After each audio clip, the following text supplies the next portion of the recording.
One of the most common criticisms leveraged against Demon Slayer is the fact that its core premise is nothing new in the grand scheme of anime. And you know what?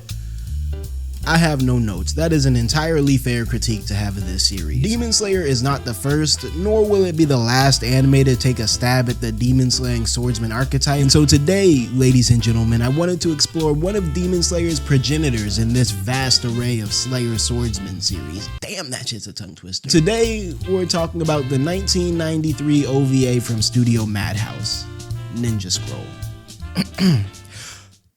Somewhere in Edo-era Japan, a wispy evening fog warns of a storm that's set to come in soon. Making his way through this fog, hoping to outpace the storm, is 𝙏𝙖𝙡𝙠, a lone swordsman for hire and the main protagonist of the story that we'll be talking about today. 𝙏𝙖 is minding his own business, walking on this bridge that goes over a river while smacking down on a rice ball when suddenly a harpoon blade stabs through one of the bridge's wooden boards, hoping to ambush 𝙏𝙖 as he's enjoying his dinner. Now let's just keep it a full stack right now before we even really get into the story. I just told you this nigga 𝙏𝙖 was the main character. No way he's going out like this. 3 miscreants try to ambush 𝙏𝙖 with a 3v1, but 𝙏𝙖 responds by throwing his rice ball into the air and smoking all 3 of these fodder ass niggas in the few seconds it takes for him to catch his rice ball again. One of the dudes he takes out, the dude who was like the leader of the trio, he's like, "Hey, I know you, aren't you that 𝙏𝙖 guy who be taking on the craziest missions for mad cheap?" And 𝙏𝙖's like, "Yeah, that's me. Y'all be easy though." And without another word, 𝙏𝙖 proceeds to run off, hoping to make it to the nearest village before the incoming storm does. Now this storm actually does end up hitting some of the local villages in the area. We cut to the next day and we get a look inside one of the villages where these 2 men are busy making repairs from last night's storm. Now these 2 dudes are just over there being bros, chopping it up, getting some work done, when all of a sudden this pale looking young lady with these red sores all over her body starts strutting towards them. The 2 dudes who were making repairs,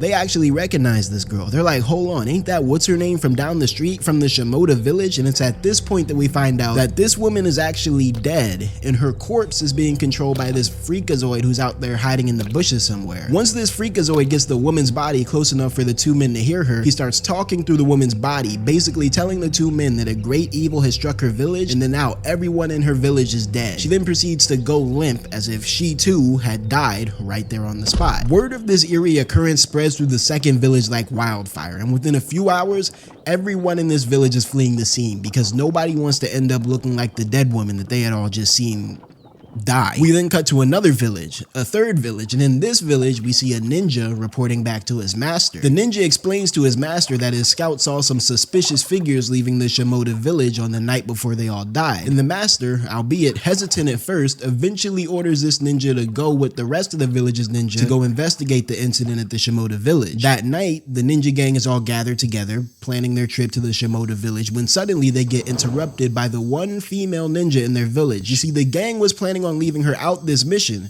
and once she found out they were doing this behind her back, she was understandably pissed as hell. The head ninja, the one who was talking to the master earlier, explains that they left her out because she was the village poison tester, and the village couldn't afford to lose someone as valuable as her. But the ninja girl, her name is 𝙏𝙖𝙡 by the way, 𝙏𝙖𝙡 is like, "Nah bruh, y'all are my comrades, I'm going out there with you," and she chops off a bunch of her hair, I guess to prove her resolve to the gang. Impressed by 𝙏𝙖𝙡's resolve, the gang lets her join in on the mission, and that night they all head out to the woods to start their journey to the 𝙏𝙗 village. Now for the first 15 minutes or so, the mission is going smoothly. They're out there doing their ninja shit, jumping through trees or whatever, but after a while, the head ninja guy starts to notice that their numbers are slowly dwindling. All of a sudden, he hears a scream echo through the forest. He turns around to see where the scream is coming from, but instead of getting any answers, he sees this big-ass boomerang flying through the air. The boomerang proceeds to raze through both the foliage and his men, slicing them up like a hot knife through butter. And when they try to hit the dude who threw the boomerang with a counterattack of like 100 shuriken, he comes out entirely unfazed. The shuriken just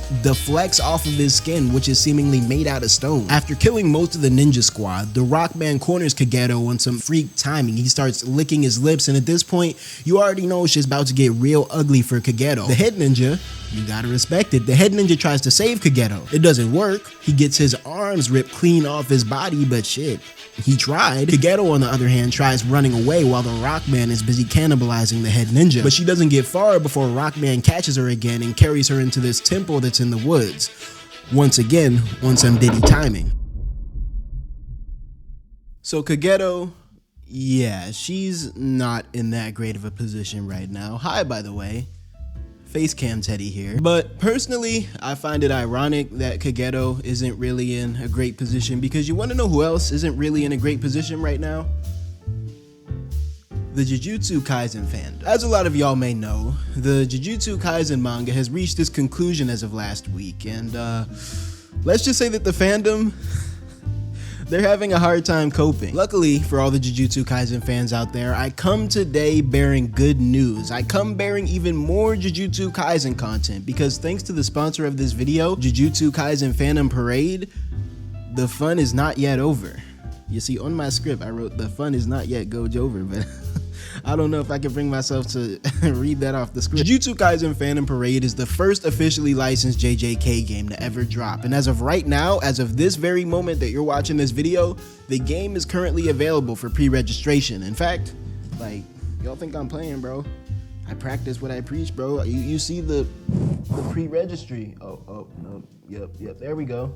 Yep. The game actually already has over 3 million pre-registrations, myself included, and once global pre-registrations hit 10 million, every player will receive an SSR gacha ticket and cubes worth 25 draws. In Jujutsu Kaisen Fandom Parade, you as the player have the ability to relive some of the most iconic moments in all of JJK, this time with you being in the driver's seat. I'm sure we've all wanted to know how it feels to land a black flash like Yuji, or how it feels to summon one of the 10 shadows like Megami. Well, in this game, you can do just that. You can assemble a team of your favorite sorcerers and tap into your true cursed energy potential with nothing more than a mobile device. Kind of like that one girl who, had the phone camera. We never really did get to see her ability, did we?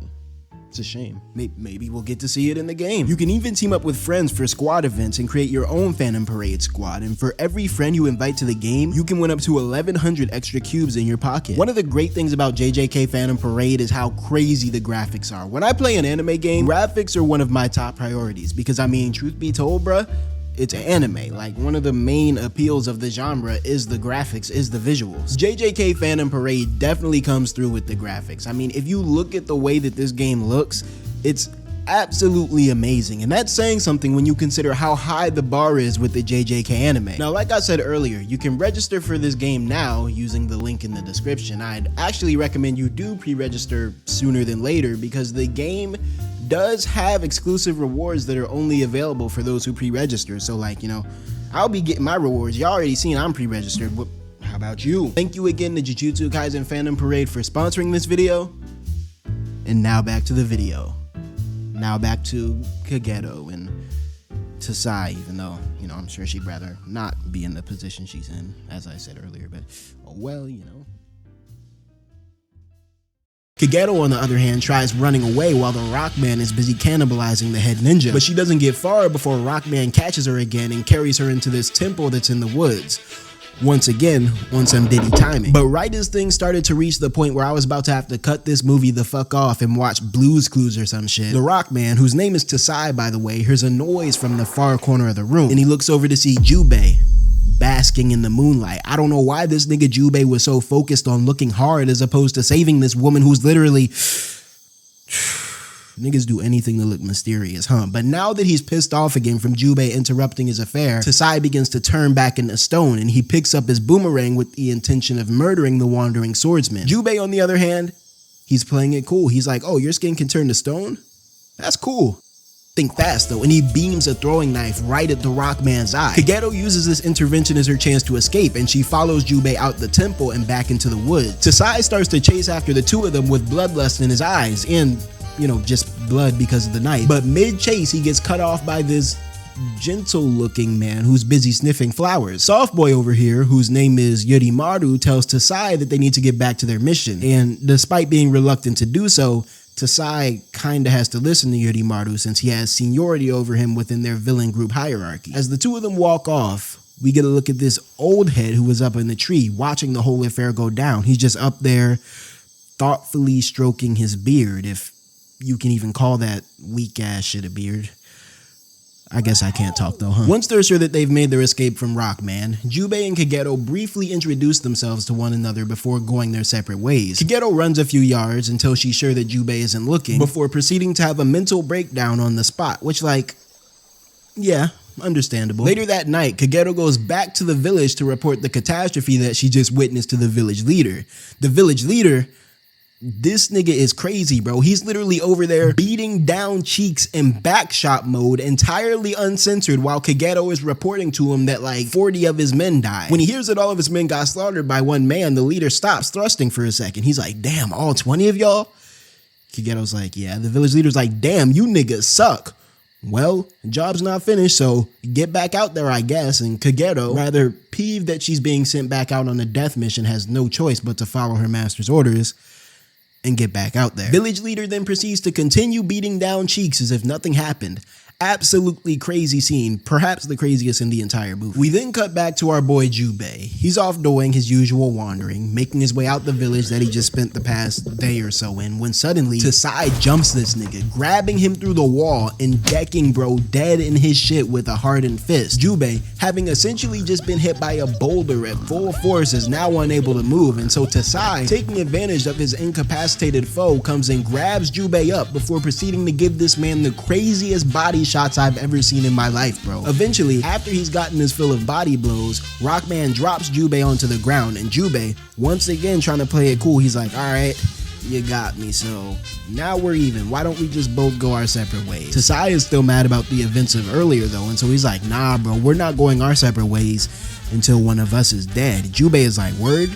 Say less. He uses this wire to reel his sword in from where he dropped it before proceeding to slash 𝙏𝙖 across the chest. The attack is strong enough to stun 𝙏𝙖, but because he's made of stone, there's no way a sword blade is going to do any lasting damage, and so yeah, this is just a bad matchup for 𝙏𝙖. The Rockman, also picking up on the fact that this is a mismatched situation, starts laughing in 𝙏𝙖's face, seeing his victory is all but assured at this point, but there's a fatal mistake that 𝙏𝙖 had made. He forgot 𝙏𝙖 was the main character. Seemingly out of nowhere, large chunks of rock start falling off of 𝙏𝙖's skin. Confused as to why this is happening, he throws his boomerang at 𝙏𝙖, hoping to take him out before the rock defenses lessen even further. But 𝙏𝙖, sensing the newfound vulnerability in 𝙏𝙖's defenses, jumps over the boomerang and slashes clean through 𝙏𝙖's hand on the way down. Now that he has no hand, 𝙏𝙖 is unable to catch his boomerang, and after circling back around, his own weapon stabs him clean through the dome, taking him out for good. 𝙏𝙖, on the other hand, is still on the ground, reeling from this near-death experience that he just had, when suddenly the old head that was in the tree shows up, complimenting 𝙏𝙖's swordsmanship and telling the man that he should join him on his mission. 𝙏𝙖 is like, look Unc, I don't even know who you are, and I'm definitely not fighting whatever that thing was again, and so you be easy. And Unc responds, he's like, I mean, it's not like you have much of a choice now. You just killed one of the 8 devils of Kimon, and so they're all going to be after you soon. 𝙏𝙖, unfortunately, does not give a damn, and so he continues to walk off without entertaining Unc any further. We then cut back to Soft Boy,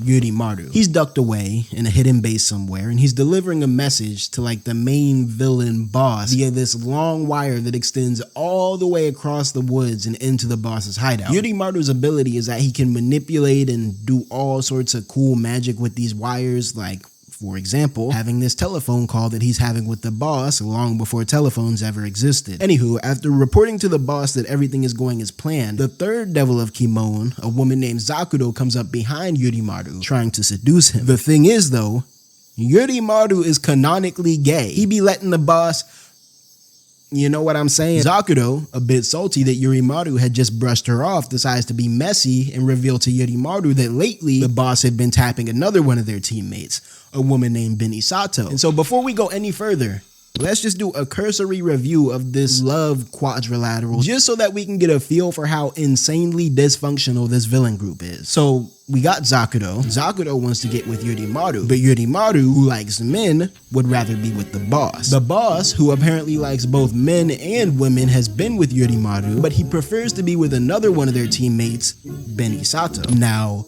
let's talk about 𝙏𝙖𝙡, because 𝙏𝙖𝙡's role in the story actually kicks off right about now when she discovered 𝙏𝙖's corpse laying where 𝙏𝙖 had left it. Somehow before dying, 𝙏𝙖 managed to craft a perfect replica of 𝙏𝙖's face in the dirt, and so 𝙏𝙖𝙡, seeing this replica, goes out to find the man with this face and get back at him for killing her teammate. We cut back to 𝙏𝙖. 𝙏𝙖 is chilling in a hot spring now, trying to relax and wash all the blood off his body, when suddenly an alluring looking woman with snake tattoos comes into the spring as well. bare booty naked. The two start exchanging a few words, and 𝙏𝙖, growing more and more suspicious as the woman talks, slowly drags his sword in the frame in case, shit starts popping off and he has to get busy. Suddenly, the snake tattoos on the woman's body start to wriggle and move around on her skin, and as this is happening, 𝙏𝙖 is falling into this trance-like state that's rendering him unable to move. We see the woman's face, and as you could probably guess, it's 𝙏𝙖, who's attempting to take vengeance for 𝙏𝙖 right here, right now. She sends her snakes out to get 𝙏𝙖 while he's still entranced by her titties or whatever. But right before the serpent strike, a shuriken stabs 𝙏𝙖 in the shoulder, snapping him out of his hypnosis just in time for him to quickly counterattack, and he chops up the snakes before running up on 𝙏𝙖 and putting his blade up to her neck. 𝙏𝙖, on her snake shit, on her Orochimaru shit, escapes by shedding her skin and going off elsewhere. It's actually mad gross, but then we get a look at the dude who threw the shuriken to help 𝙏𝙖 break free from her spell. And of course, it's 𝙏𝙖. 𝙏𝙖 asks 𝙏𝙖 again if he wants to help him on his mission, and 𝙏𝙖, once again, is reluctant to do so. 𝙏𝙖 is like, alright, I didn't want to have to take it here, but you know that shuriken that I just threw at your shoulder? 𝙏𝙖's like, yeah, and 𝙏𝙖's like, yeah, that shit was poisoned, and so if you don't want to die by tomorrow, you're finna help me take out these demons in exchange for the antidote. Now at this point, 𝙏𝙖 is pissed as hell that he's been swindled into this war, but because he's poisoned, he really has no choice but to team up with 𝙏𝙖 if he doesn't want to die, and so without much further discussion, the two of them set off into the night, looking for their next lead on the remaining 7 devils of Kimon. Speaking of the 7 devils, we then cut back to 𝙏𝙖, who is now back at their little hideout with Yorimaru. 𝙏𝙖 explains to Yorimaru that 𝙏𝙖 is dead, and that she knows who the killer is, but he got away. Yorimaru hears this and he's like, oh word? Suddenly he wraps a wire around 𝙏𝙖's arm. He's like, yeah, this sounds suspicious and I don't really know if you can be trusted, so I'm finna be keeping a wire on you to make sure you don't try anything slick. 𝙏𝙖, she looks at the wire and she's like, yo, get this lame shit up off me right now before I tell boss man. Don't be mad that you're not his main. And Yorimaru, I mean shit, what else can bro do? He gets the wire up off her, cause truth be told, he's not the main. We cut back to 𝙏𝙖 and 𝙏𝙖, and the two of them are heading down this Scooby-Doo looking ass river, hoping to track down the remaining 7 devils. 𝙏𝙖 is over there yapping about the devils and their origins or whatever, and 𝙏𝙖, he doesn't really give a damn until he finds out that the leader of the devils is a man named 𝙏𝙗𝙏𝙏. Now 𝙏𝙗𝙏𝙏, he has history with 𝙏𝙖. You see, 𝙏𝙗 and 𝙏𝙖 used to be comrades. They used to be part of the same ninja samurai squad, but after 𝙏𝙗 betrayed 𝙏𝙖 and fooled the rest of their squad into turning on him, 𝙏𝙖 had no choice but to kill the entire squad, 𝙏𝙗 included. 𝙏𝙖 is busy wondering how the hell 𝙏𝙗 could still be alive after he killed him with his own 2 hands, with his own blade, when 𝙏𝙖 suddenly decides to stop the boat that they're in and investigate the area that they had just arrived at. They're now in like this marsh that sits outside of a temple. So 𝙏𝙖 and 𝙏𝙖, they go exploring this marshy area, making their way towards the temple, but the two of them get unwillingly split up after 𝙏𝙖 goofy ass accidentally trips down a cliff. Waiting to jump him at the bottom of this cliff is another one of the devils, a man named 𝙏𝙗𝙏, who has the ability to like hide within and manipulate shadows. Before 𝙏𝙖 could gain his footing, 𝙏𝙗𝙏 throws this big ass claw and chain at him, hoping to impale him, but 𝙏𝙖, he's too saucy for that, and he hits the smoothest weave move I've ever seen in my life before proceeding to disappear into thin air. Or so we think. In actuality, 𝙏𝙖 is using a shape-shifting ability to fool 𝙏𝙗𝙏 and blend in with his surroundings. A pretty clever move from the old head, if you ignore the fact that in order to pull this off, 𝙏𝙖 had to put bare ball sack up against tree bark. I know that shit was hurting, bruh. But cut back to 𝙏𝙖, and he's currently waiting inside the temple that they were supposed to go to, waiting for 𝙏𝙖 to show up. He doesn't know where 𝙏𝙖 is, but sitting at the front of this temple is a lady in religious garb. She's up there chanting the Buddhist sutras. Now, the last time 𝙏𝙖 saw a woman, shit did not end well, and so he's immediately suspicious of this lady's intentions, because why the fuck is she out here saying prayers and shit at 2 a.m. sleepy hours? His suspicions are proven true once this lady, who's actually a reanimated corpse, bursts into dozens of snakes, and after slicing through the snakes, 𝙏𝙖 comes to realize that he's walked right into 𝙏𝙖's trap. Hundreds of snakes fall off of the temple ceiling and onto 𝙏𝙖. There's literally an entire sea of serpents slithering on the ground, forcing 𝙏𝙖 to remain motionless under them, and once she sees that her foe has been incapacitated, 𝙏𝙖 emerges from these snakes. Once again, bare booty naked. 𝙏𝙖𝙡 starts to question 𝙏𝙖, asking him if he bought reinforcements beyond just 𝙏𝙀, and 𝙏𝙖, that nigga starts capping his ass off. He's like, hell yeah, we bought a whole army with us. I'm not even trolling right now. 𝙏𝙖𝙡, she knows that this nigga is capping, but luckily for 𝙏𝙖, 𝙏𝙏 from earlier pulls up on clutch mode and she puts a short sword up to 𝙏𝙖𝙡's throat, commanding her to get rid of all the snakes. Now at this point I'm thinking, alright, tough, they outplayed 𝙏𝙖𝙡. But 𝙏𝙖𝙡 proceeds to activate her secret technique, and I cannot make this up. A whole snake slides out from between her legs and bites 𝙏𝙏 on the thigh. Now this, for me personally, raises a lot of questions, the most pressing of which being, if Boss Man is tapping that, but there's a snake in there, what type of freaky ass— But anywho, apparently 𝙏𝙖𝙡 keeps her most venomous snake tucked inside of her, and so now that she's been bitten, 𝙏𝙏 has mere moments before the poison starts to take effect. Now 𝙏𝙏, you gotta respect it. She doesn't back down. She presses the blade up against 𝙏𝙖𝙡's throat even harder, to the point where she's drawing blood, and once again commands 𝙏𝙖𝙡 to get rid of the snakes. 𝙏𝙖𝙡, seeing that 𝙏𝙏 is not bluffing, she does just that. She gets rid of the snakes, and immediately after she folds to 𝙏𝙏's demand, 𝙏𝙖𝙡 gets electrocuted, bruh. She starts spazzing out on the ground, still bare booty naked, might I add. I hope she ain't have any more snakes in her, because, you know, that's just animal cruelty at this point. But come to find out, Yurimaru, the hating ass twink that she was cock blocking from the boss, had snuck another wire around her neck, even after he took the first wire off of her. And so the moment he saw the slightest bit of treason from 𝙏𝙖𝙡, he took that opportunity to smoke her ass and sent her to go dap up 𝙏𝙖 in hell. After 𝙏𝙖𝙡 is gone, 𝙏𝙏 and 𝙏𝙖 make their way out the temple and back into the woods. This dumbass nigga 𝙏𝙖, without any sort of forewarning, gets down on his knees and gets ready to suck the poison out of 𝙏𝙏's thigh. 𝙏𝙏 thinks the boy 𝙏𝙖 is on some freak shit though, and so she kicks the shit out of this nigga's chin. And when 𝙏𝙖 explains that he was just trying to suck out the poison, 𝙏𝙏 explains that she's immune to all poisons due to her training as a poison tester. And so basically, 𝙏𝙖𝙡's coochie snake never really even posed a threat to her in the first place. Additionally, I guess because she's had so much poison in her body throughout her lifetime, 𝙏𝙏 is at the point where all of her bodily fluids are poisonous to the average human being. And so come to find out, the reason that 𝙏𝙖 was able to beat 𝙏𝙖 earlier was because 𝙏𝙏 had poisoned him back in the temple, hence why the rocks started falling off of his body midway through the scrap. And so, yeah, 𝙏𝙏's low-key goated. Because their goals in regard to taking out the devils of 𝙏𝙗 vaguely align with the mission that her master gave her, 𝙏𝙏 decides to join 𝙏 and 𝙏𝙖 on their travels. And so going into the next day, the three of them are moving as a unit that can watch each other's backs while they work towards their respective goals. 𝙏 stopping the devils, 𝙏𝙏 reporting on the devils' plans to her master, and 𝙏𝙖 taking out the leader of the devils, 𝙏𝙗. The villains, on the other hand, have also gathered together. Unlike most villain groups that love to divide and conquer in the dumbest, most tactless manner possible, the devils of 𝙏𝙗 have decided that after losing 2 of their members, it's probably best that they all stick together moving forward so that they don't underestimate the enemy and lose any more members. As our heroes continue their travels, they slowly begin to piece together the truth about the deaths at the Shimoda village. Basically, the devils killed all of the villagers by poisoning the wells. We don't know why they did this yet, but we know that they did. They also made sure to spread the word of an infectious disease going around like we saw in the beginning, so that all the surrounding villages would evacuate due to fear of being next to catch the disease. So basically we know that the devils of 𝙏𝙗 wanted the Shimoda village and all of the surrounding villages to be empty.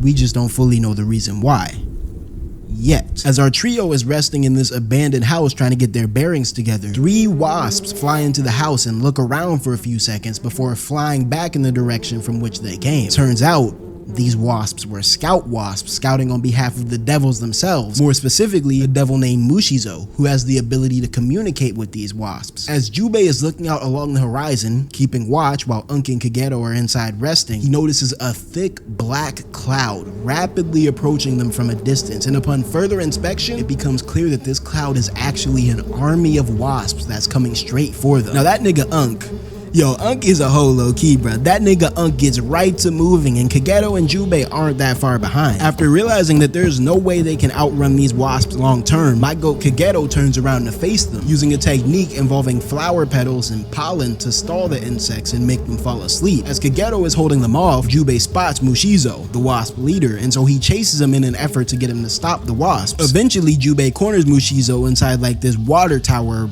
well sort of building. Mushizo tries to jump Jubei on some melee shit, but of course, melee fighting is Jubei's wheelhouse, and so Jubei dodges Mushizo before proceeding to slash him across the back. Unfortunately for Jubei though, Mushizo's back isn't made out of flesh. It's actually this big, nasty ass wasp nest, and so all he did by slashing Mushizo across the back was make the wasps in his body even more thirsty to sting that ass up. In an effort to escape the wasps, alright bro, I'm gonna just call them bugs from now on because wasps is a hard word to say over and over again. That SPS is crazy, but in an effort to escape the bugs, Jubei jumps out of the well house and into this lake so that the bugs are unable to follow him. Mushizo tries to look for Jubei while standing atop this thick ass tree root, but Jubei proceeds to slash through both the tree root and Mushizo's leg from underwater, forcing the bug man to plummet into the water with him. Once Mushizo is submerged underwater, the bugs in his body start freaking out, trying to get back to air, and so they start stinging Mushizo from the inside out, causing him to bleed out underwater and kick the bucket not long after. Immediately after Mushizo dies,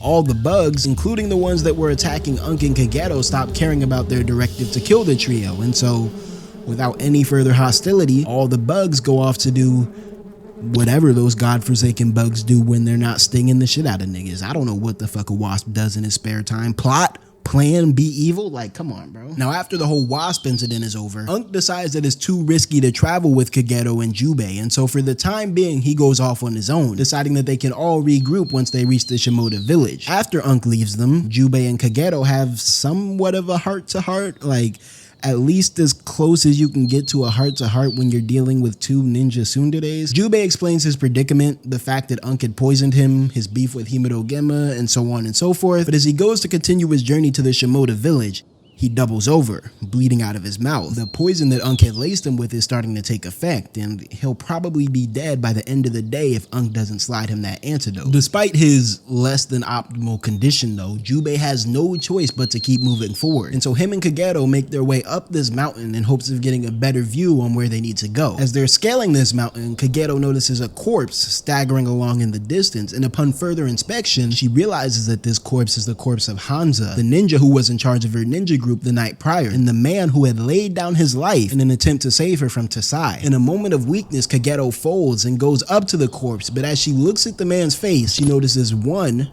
that this nigga is dead as hell, and 2, that his mouth has been sewn shut in the creepiest, most funkiest manner possible. Once Kageto gets close enough to this corpse, 𝙏𝙗𝙡 emerges in the distance. You see, come to find out, 𝙏𝙗𝙡 has the ability to manipulate gunpowder, and so basically what she does is take corpses, stuff them with gunpowder, reanimate them, and then boom, she has her own walking self-detonating corpse bombs. Kageto is like half a second away from getting that ass grasped by the corpse bomb when Jubei comes through with the "look out," and he jumps over the cliff with Kageto in order to save her. 𝙏𝙡 hears this explosion, right? He looks back and sees the smoke billowing up in the distance, and he's like, yep, I knew I was smart not to travel with those niggas, and he just continues to make his way to the 𝙏𝙗𝙡 village. Now 𝙏𝙗𝙡, I'm not gonna lie, she low-key stupid as hell right now, because instead of checking for confirmed kills and making sure she actually smoked these two, 𝙏𝙗𝙡 decides that the smell of burning flesh is all the confirmation that she needed, despite the fact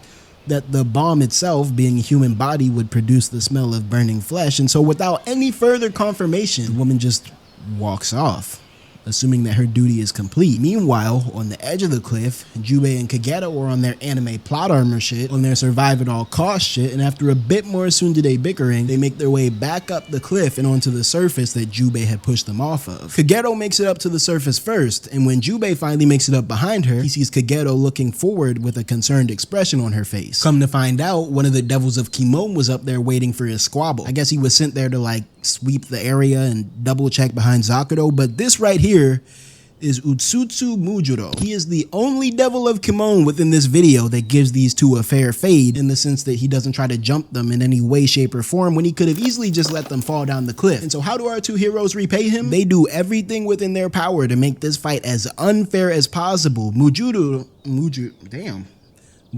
gonna call this man Mumu. Yeah, Mumu. Mumu, who's a swordsman just like 𝙏𝙖, challenges him to a one-on-one. 𝙏𝙖 accepts his challenge, but then immediately once the squabble begins, he proceeds to run into this dense forest of bamboo. You see, Mumu is blind, and 𝙏𝙖 has picked up on this fact, hence why he ran into the area with more obstacles, more distracting sounds, etc, etc. Unfortunately for 𝙏𝙖, Mumu is anime blind, meaning that the nigga's not actually blind. He makes up for his blindness with super enhanced hearing that makes him practically untouchable to anybody who makes a noise. So basically everybody. Mumu is also saucy as hell with the katana, debatably more so than 𝙏𝙖, and so for a while, 𝙏𝙖 is at a genuine disadvantage, unable to take on the sightless swordsman. Now for time's sake, I'm just gonna skip to the part where this nigga loses because this shit was low-key the most Mickey Mouse victory I've ever seen in my life, bro. But basically, at some point during this fight, 𝙏𝙖 tries to jump Mumu, but she fails, and her short sword gets lodged into this stalk of bamboo in the process. 𝙏𝙖 then proceeds to activate his MC plot armor and land directly under this short sword after getting dogged by Mumu. And because the short sword is stationary within the bamboo, it didn't make any noise, and because it didn't make any noise, Mumu was unable to quote-unquote see it, and so he gets parried by the short sword, and then 𝙏𝙖 stabs him in the gut. Bullshit, but you know, anime type shit. But for those of y'all who are keeping count, there are currently 4 devils remaining: Yorimaru, Zakuro, Shijima, and of course the final boss, 𝙏𝙗. Our 2 sexually repressed shinobi engage in some more dramatic tsundere shenanigans before finally deciding to get back to work and continuing their journey to the Shimoda village. Eventually, the 2 of them arrive at the Shimoda village where they meet up with 𝙏𝙀 once again. 𝙏𝙀 is dead-ass surprised to see that they're even alive, given the explosion that he had witnessed earlier, but he's happy to see them nevertheless because who doesn't want 2 OP-ass ninja on their side when they're trying to take down a bunch of demons? It's at this point that 𝙏𝙀 reveals to us his plans, or rather the plans of the demons that he's trying to stop. So basically, the demons are collaborating with an evil shogun called the Shogun of the Dark. The Shogun of the Dark wants to take over all of Japan, usurping it from the rightful shogun. But in order to accomplish this task, he needs better weapons. In order to get better weapons, he needs more funds. And so with the help of the demons of Timon, he plans to intercept a vessel that's arriving at the coastal village with a large shipment of gold. With this gold, he plans on buying a boatload of firearms from Spain. And with the new blixters that he purchases from Spain, he plans on overrunning the current government, which largely still fights on a sword and samurai basis. 𝙏𝙗 sends back a message to her village boss to report what's going on, as was her mission in the first place, but as this message is being sent off, 𝙏𝙖 notices a movement out of the corner of his eye. Come to find out, it's Shijima, the shadow ninja from earlier. He actually followed 𝙏𝙀 over to the Shimoda village with the intention of jumping the old head once he saw an opening to catch him lacking. Seeing that he's been caught, Shijima decides to show himself, and he pops out with like this after image shadow clone technique to try to confuse the trio. My nigga 𝙏𝙖 is not having none of that weak shit anymore though, and he blitzes him, slicing one of his legs clean off his body as he's running around in circles. Shijima, having just gotten got, starts hopping away on one leg like a pogo stick. Nigga look lame as hell right now, but at some point while 𝙏𝙖 is chasing him, Shijima manages to hit the smoothest fake out move I've ever seen in my life, and he basically fools 𝙏𝙖 into running away from the rest of his squad by using a fox corpse to make a bogus blood trail. Meanwhile, cut back to 𝙏𝙀 and them, 𝙏𝙗 has decided to turn on 𝙏𝙀. She threatens him by putting her blade to his back, and she demands that he gives her the antidote for 𝙏𝙖's poisoning. Now 𝙏𝙀 actually does end up giving 𝙏𝙗 the antidote, surprisingly, but unfortunately, this antidote conversation is off screen before we can see it, and on top of that, it's also cut short by Shijima sneaking up on 𝙏𝙗 and snatching that ass up. By the time 𝙏𝙖 arrives back to where they were, 𝙏𝙗 is nowhere to be found, the only hint of her location being a cryptic note that Shijima left behind. The thing is though, over the past day or so, 𝙏𝙖 has fallen mutually in love with 𝙏𝙗 in their own weird, stoic, ninja sort of way, and so he decides, fuck the mission, I need to go rescue 𝙏𝙗. By the time 𝙏𝙖 figures out where Shijima was hiding her, it is well into sunset, meaning that 𝙏𝙖 had probably sank at least a few hours into searching for 𝙏𝙗. Relieved to see that she's alive, 𝙏𝙖 frees her from her binds, but unfortunately for him, somehow through the power of freakiness, Shijima is able to start mind controlling 𝙏𝙗. And so the instant she's freed, the woman starts trying to attack 𝙏𝙖. As he's being attacked by 𝙏𝙗, 𝙏𝙀's poison starts to kick in even worse, because remember, 𝙏𝙀 stated that he would die by the end of today if he didn't cop the antidote, and it's already sunset. And finally, to make matters even worse than they already are, old 𝙏𝙖𝙡, the shadow freak, finally decides to come out the cut and start running Fade. And so now 𝙏𝙖𝙡 finds himself facing a 3v1 fighting Kagero, 𝙏𝙖𝙡, and the STD that 𝙏𝙀 gave him all at once. Kagero goes in to stab 𝙏𝙖𝙡, but 𝙏𝙖𝙡 proceeds to catch her blade with his forearm before beaming his own blade at 𝙏𝙖𝙡. The katana that he threw hit 𝙏𝙖𝙡's back with perfect precision, killing him instantly, and the moment he dies, Kagero is freed from his mind control. 𝙏𝙖𝙡, on the other hand, is quickly losing blood due to having tanked Kagero's attack while simultaneously debuffed by the poison, and so once he's sure that Kagero is safe, he passes out, not waking up again until nightfall. When he does finally wake up, 𝙏𝙖𝙡 finds that his arm has been patched up by Kagero. The two have another brief heart-to-heart before 𝙏𝙖𝙡 grabs his sword and gets up. He has a score to settle with 𝙏𝙗𝙏. As 𝙏𝙖𝙡 gets up, getting ready to leave, Kagero gets up as well, stopping him in his tracks. Turns out, the only way to counteract this poison, according to 𝙏𝙀, is with her poison. And so Kagero proceeds to drop her draws before offering to counteract the poison. 𝙏𝙖𝙡 looks at her. She looks back at him. They look back at each other. They actually stare at each other for mad long, but ultimately 𝙏𝙖𝙡 is like, yeah, nah, this definitely doesn't count as consent. And after a nice hug, he proceeds to walk off, relenting himself to death and becoming the first and only nigga featured in this entire film to beat the certified deviant allegation. Shout out to 𝙏𝙖𝙡, bro, because a lot of you weird ass niggas would have folded in this situation. I mean, shut the fuck up. What am I? Yo. Meanwhile, back at the Shimoda village, vassals of the Shogun of the Dark have arrived to pick up the shipment of gold that they were supposed to grab as per their mission. 𝙏𝙀 is sitting there watching the Shogun's ninja carry out their plans when 𝙏𝙖𝙡 finally arrives back from having saved Kagero. Kagero runs into the village as well, hoping to join the rest of the trio in their efforts to stop the Shogun's plans. All three of our trio have finally gotten in a position when suddenly they hear rumbling in the distance. Kagero runs out to the center of the village to get a better look at where this sound is coming from, and the look of relief washes over her face as she sees that her clan, the Mochizuki clan, has arrived to the Shimoda village on horseback in order to provide support against the Shogun of the Dark's army. Apparently the clan leader had in fact gotten the message that Kagero had sent out earlier, and so he decided to slide with reinforcements so that he could bolster the effort to stop the demons. Yurimaru, one of the three remaining demons, goes to the Shogun of the Dark shinobi and surrounds the Mochizuki clan's forces on the roof surrounding the buildings. Kagero immediately arms herself, ready for all-out war, ready to protect her master at all costs, when suddenly Kagero gets stabbed in the back by her own master. Turns out, Kagero's master was never her master to begin with. It was 𝙏𝙗𝙏 who had disguised himself as her master using a shapeshifting ability. And so for the duration of this entire film, 𝙏𝙗𝙏 had been manipulating Kagero under the visage of her master, using her as a mere pawn to keep tabs on his own plans. Also, tapping the dude's wife as him, that's kind of weird. But now, when 𝙏𝙖𝙏 sees Kagero get stabbed through the chest by his mortal nemesis, he starts tweaking, bro, because by killing Kagero, this makes not one, but two separate instances in which 𝙏𝙏 has just been the direct cause of the death of 𝙏𝙖𝙏's loved ones. 𝙏𝙖 tries to jump 𝙏𝙏 immediately, but 𝙏𝙏 sinks like 200 ninjas on this nigga to try to take him out while he escapes to the ship. It's at this point that 𝙏𝙖 has his anime character rage moment. He runs through the Shogun's ninjas like light work, brutally slaughtering them all one by one as they run up on him. As 𝙏𝙏 is making his way to the boat, Yurimaru comes up to his side and he implores the man to let him take care of 𝙏𝙖. I guess he's gotten sick of 𝙏𝙖 slaughtering all of his devil subordinates, and he's decided that he needs to take the man out himself as some sort of vendetta get back sort of gesture. As Yurimaru gets in the position for his plan to take out 𝙏𝙖, he runs into Zakuro, but once again he quickly brushes off the woman, saying that since she failed to kill 𝙏𝙖 back on the mountain, he never wants to see her again. Meanwhile,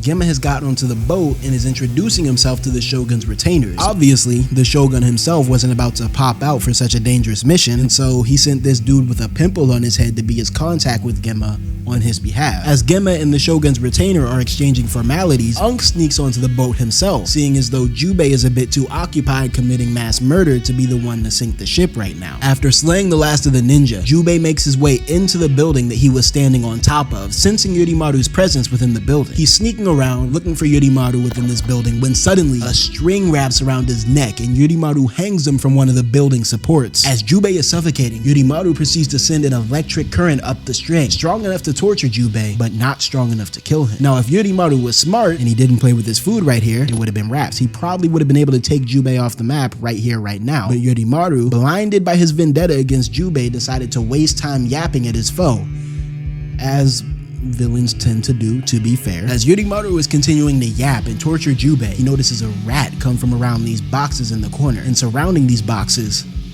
is a bunch of black powder. Yurimaru begins to panic, realizing that he's fallen into Zakudo's trap. This gives Jubei enough time to free himself from his noose and escape the building just before this rat blows the fuck up, taking Yurimaru with it. Somehow, Yurimaru's arm stays in one piece and it goes flying across the town onto the boardwalk just as Zakudo is walking by. Upon seeing Yurimaru's arm, Zakudo grabs the appendage and shows it to Gemma. She's like, damn, that's crazy. And Gemma, he doesn't really care. He just calls for the boat to de-anchor so that they can take off and get on with their plan. Meanwhile, Jubei runs to find Kageto. At this point, he's like, fuck the mission. He just wants to see Kageto live to see another day. But spoiler alert, Kageto will not live to see another day. She's going out. Kageto looks at Jubei and she's like, hey, I just want to let you know. And I know I joke a lot with like what these characters are saying, but this is dead ass the sentiment of what she said. She didn't use my exact words, but she was like, hey, I just wanted to let you know, I dead ass would have let you hit. Like, not even on some antidote shit, on some I'm in love with you shit. And Jubei's like, damn, I done fucked around and fumbled a baddie. And you know, they have their wistful last few moments. They kiss, and I'm pretty sure this kiss cures Jubei from his poison. And so, yeah, R.I.P. to Kageto, bruh. In her last moments, Kageto takes off her headband and gives it to Jubei as a memento of their love. And after sending Kageto off to sea with a respectful burial, Jubei ties her headband around his head and gets ready to slide for Kageto. Now more than ever, he wants to see Himuro Gemma in a casket.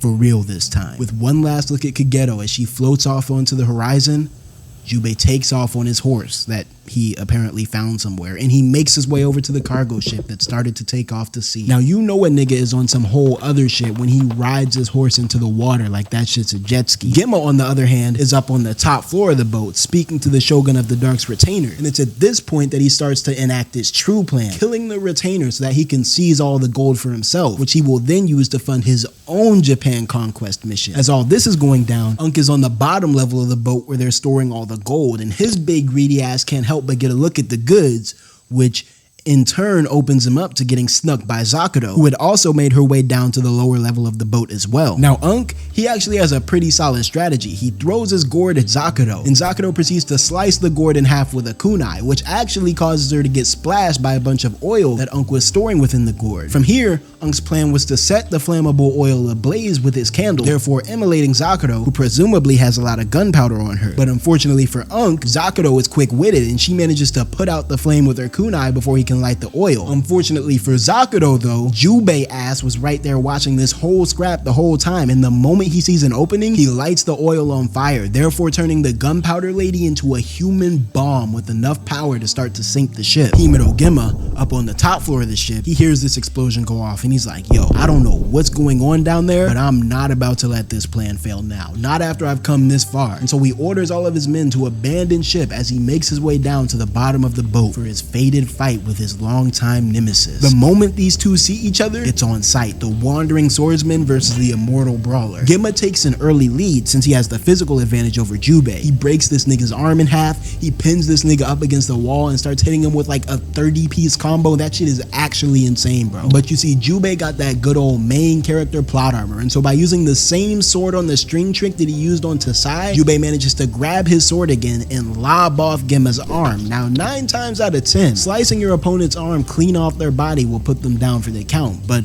as we know by now, Himuro Gemma has his biokinesis ability, and so he's able to keep fighting amidst his armlessness until he manages to kick Jubei across the room, which buys him time to reattach his arm like it had never left. Gemma proceeds to walk over to Jubei, sitting on top of him and yapping about how he could never defeat a true demon. But Jubei, you see, at this point, he's just on straight crackhead timing, and so he proceeds to headbutt Gemma, 15 times until he's literally bashed that nigga's craniese right through the floorboards. Damn, strong head ass nigga. Hold on, how did he not sustain any injuries? As 𝙏𝙖𝙡 is trying to lift himself up mid-regeneration, a whole load of burning wood from the ship falls on top of him, pinning him under its weight and burning him at the same time. 𝙏𝙖𝙡 begins to walk away once more, heading to the steps as he once again thinks 𝙏𝙖𝙡 is dead. But after a few seconds, 𝙏𝙖𝙡 arises from the rubble with a giant wooden beam lodged through his torso. 𝙏𝙖𝙡's like, you don't want to die yet?